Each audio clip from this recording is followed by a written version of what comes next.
اعوذ باللہ من الشیطان الرجیم، بسم اللہ الرحمن الرحیم۔ السلام علیکم ناظرین، آپ کا ہوسٹ فیصل عزیز بٹ۔ میں نے صرف آپ کو ایک ہی ریکویسٹ کرنی ہے، وہ کیا ہے؟ وہ یہ ہے کہ ٹویٹر پر میں نے ٹاپ ٹرینڈ دیکھا ہے۔ وہ کیا ہے؟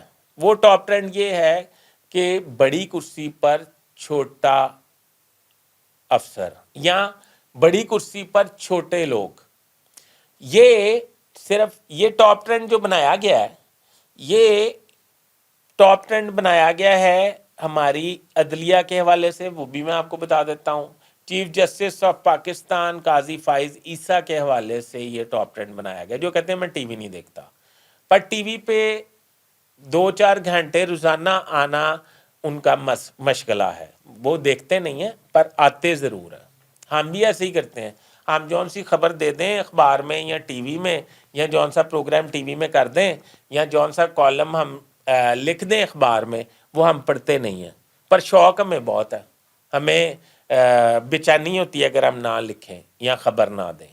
تو قاضی صاحب بھی شاید میں خیال ٹی وی نہیں دیکھتے، پر آنا ضرور ہے انہوں نے ٹی وی میں۔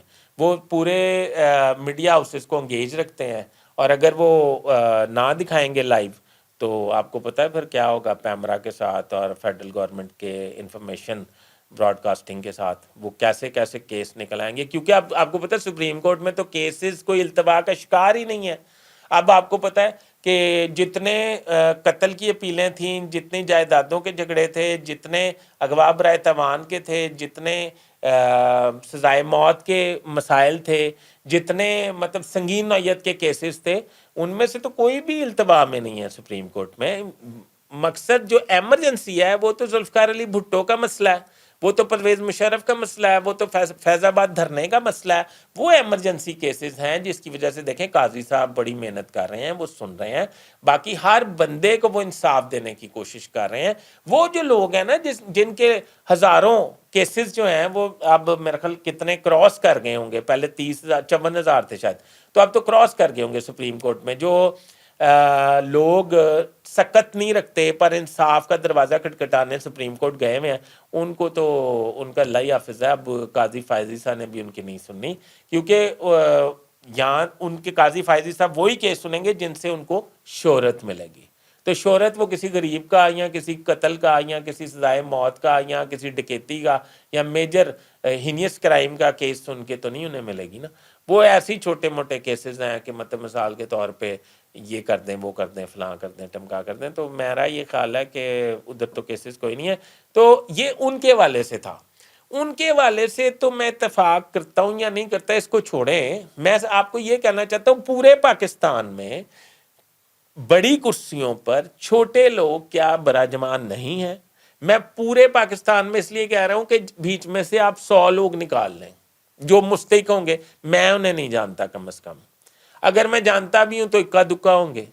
آپ 100% میں سے 10% نکال دیں، ایک گریس مارکس دے دیتے ہیں۔ وہ میٹرک میں ایک ہوتی تھی نا ٹرم کہ سٹار لگا کے آپ کو پاس کر دیتے تھے، پتہ نہیں کتنے مارکس پہ سٹار، ہمارے میٹرک میں ایک روایت ہوتی تھی، تو وہ کہنے گے گریس مارکس دے دیں، ٹھیک ہے جی۔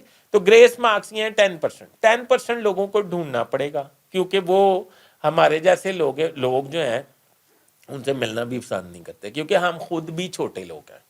تو اس لیے پورے پاکستان کے یہی حالات ہیں، اسی لیے ہماری پورا معاشرہ اوور آل گراوٹ کا شکار ہے۔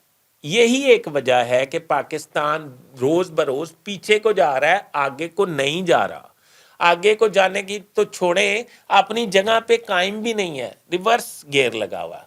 وہ کیا داؤد ہرکلیس کے جو ہیں ایم ڈی، ان کی ایک ویڈیو وائرل ہوئی تھی کہ ہمارا قومی المیہ یہ ہے پاکستان میں دنیا بھر سے انویسٹرز اس لیے نہیں آتے کہ ہم جھوٹے لوگ ہیں، ہم سب جھوٹ بولتے ہیں، اس وجہ سے انویسٹرز نہیں آتے۔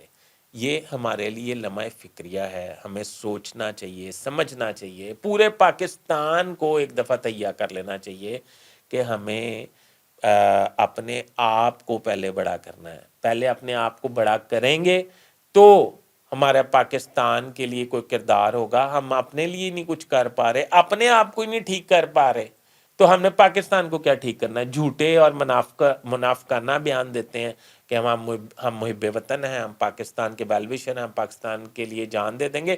یہ بالکل جھوٹ ہے، منافقانہ بات ہے اور دروغ گوئی ہے. اس پہ اللہ تعالیٰ بھی ہمارے سے ناراض ہیں. نہیں تو ایویں نہیں، اتنا بڑا پاکستان ایٹمی قوت ملک اور مسلمانوں کا ملک اور اسلام کے نام پر حاصل کیا گیا. پاکستان کا مطلب کیا؟ لا الہ الا اللہ محمد رسول اللہ. یہ صرف باتوں کی حد تک ہے، اس پہ عمل ہم نہیں کرتے. یہ بڑے غور سے آپ سوچئے گا اور سمجھیے گا، اور جس تک میری آواز پہنچے اگر وہ تھوڑا سا سوچے اور سمجھے تو اس کا مطلب یہ ہے کہ اگر ہم میں سے 1% 2% بھی کوئی بہتر ہو گئے تو شاید آہستہ آہستہ وہ کیا کہتے ہیں، چراغ سے دیا جلے، اور آہستہ آہستہ ہم پہلے اپنے آپ کو ٹھیک کریں، پھر اس کے بعد ہم پاکستان کو ٹھیک کریں. ہم پاکستان کو چھلانگ مار کے نہیں ٹھیک کر سکتے. آہستہ آہستہ اپنے سے یہ کام شروع کریں. اپنے ہوسٹ فیصل حدیث بٹ کو اجازت دیجیے اور میری رہنمائی ضرور فرمائیے گا کمنٹس میں. اللہ حافظ.